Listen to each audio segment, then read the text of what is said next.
হেফাজতও কিন্তু আওয়ামী লীগের ফাঁদে পড়েছে, সেই নাটকও কিন্তু আমরা দেখেছি। অতএব আমরা চাই ইনসাফের পক্ষের ওলামায়ে কেরামরা, আজাদির পক্ষের ওলামায়ে কেরামরা দ্বীনের ঝান্ডাকে মজবুত করে ধরবেন মুখলেসের সাথে, ইখলাসের সাথে। কোনো ধান্দা ফান্দা থাকতে পারবে না এর ভিতরে, এবং সেই লড়াইটা আমরা সবাই মিলে লড়বো ইনশাল্লাহ। আজকে এখানে আমাদের প্রিয় স্বপন ভাই, রতন ভাই আছেন। ওনারা বিএনপি আকারে না, স্টেট আকারে যেহেতু ওনারা সরকারে রাষ্ট্রকে রিপ্রেজেন্ট করেন, তাই আমাদের দাবি দাওয়াগুলো ওনাদের কাছেই বলতে হবে এবং ওনাদেরকে এই দায়ও নিতে হবে, রাষ্ট্র আকারে ওনাদেরকে দায় নিতে হবে। আমরা বারবার গত কয়েক বছর থেকে টানা বলেছি যে এইটার তদন্তের জন্য একটা কংগ্রেশনাল হিয়ারিংয়ের মডেলে একটা গণশুনানি করা দরকার, এবং সেটা দুইভাবে হতে পারে।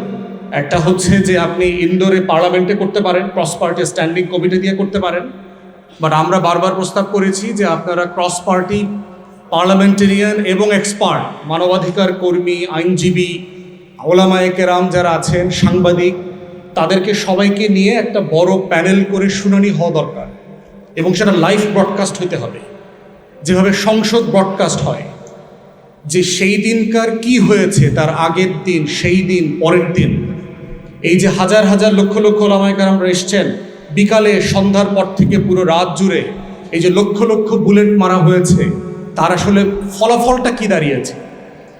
নেট বন্ধ করে দিয়ে, টেলিভিশন বন্ধ করে দিয়ে, শাটডাউন করে দিয়ে, ডিশ বন্ধ করে দিয়ে, টোটাল এলাকা খালি করে, বিদ্যুৎ কেটে দিয়ে 1.5-2 লক্ষ বুলেট ছুড়বার যে অভিজ্ঞতা, ওই এলাকাবাসী সেই দিন পাশে ছিলেন, শুনেছেন। আমরা দেশের বাইরে ছিলাম, কিন্তু এলাকাবাসীর কাছ থেকে শুনেছি, মনে হচ্ছে যে এখানে যুদ্ধ হচ্ছে, ইসরায়েল বোমা মারতেছে গাজার উপরে, সেরকম একটা অবস্থা মনে হচ্ছে চারপাশে। যে এটা যে একটা রাজধানী, এটা শহর, এটা যে মুসলমানের দেশ।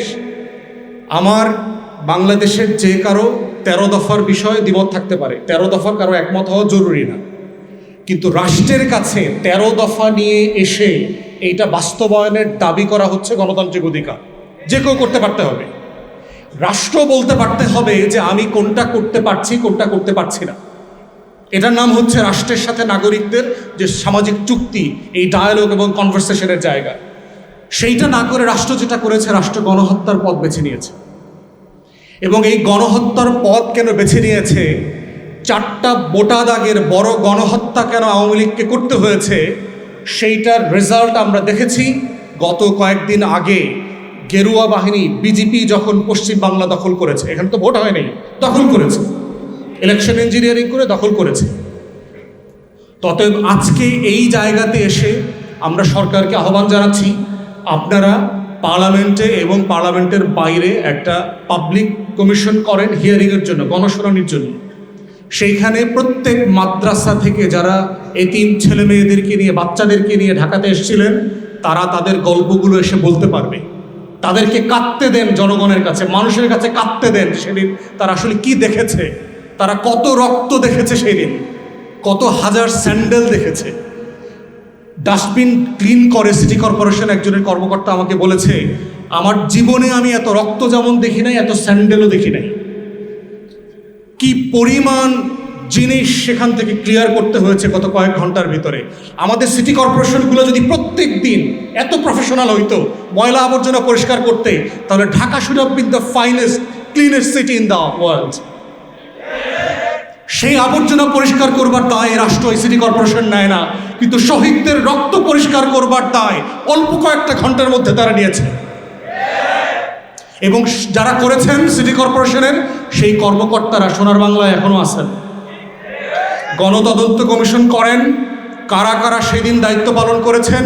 7,500 আইন শৃঙ্খলা বাহিনীর সদস্য, পুলিশ, র্যাব, আর্ম ফোর্সেস, এজেন্সির লোকজন কাজ করেছে, এবং প্রত্যেকটা ফোর্সের মেম্বারদের লগবুক আছে, কারা সেদিন ডিউটি করেছেন। আপনি সেগুলো কল করেন, কমান্ডিং অফিসারদেরকে ডাকেন, কারা কারা দেশে আছে, কারা কারা এখনো পালায় নাই।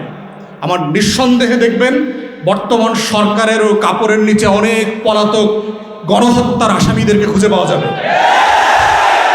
অতএব বিচার করতেই হবে জাতির, ফর ন্যাশনাল পস্টারিটি।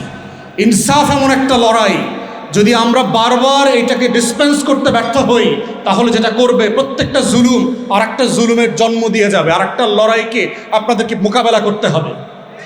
পিলখানা গণহত্যা হয়েছে, বাংলাদেশ রাষ্ট্র, সিভিল সোসাইটি, সাংবাদিক, বুদ্ধিজীবী, বস্তির বুদ্ধিজীবীগুলা কেউ সেদিন কথা বলে নাই, মুখ খোলে নাই বলি 17 বছর ধরে বিরোধী দলের নেতাকর্মীদের ওপরে দিনের পর দিন, মাসের পর মাস গণহত্যা হয়েছে। বাংলাদেশের সিভিল সোসাইটি প্রতিবাদ করে নাই, বাংলাদেশের গণমাধ্যম তার জাতীয় দায়িত্ব পালন করে নাই, তারা দালালি করেছে। সিম্পলি সরকার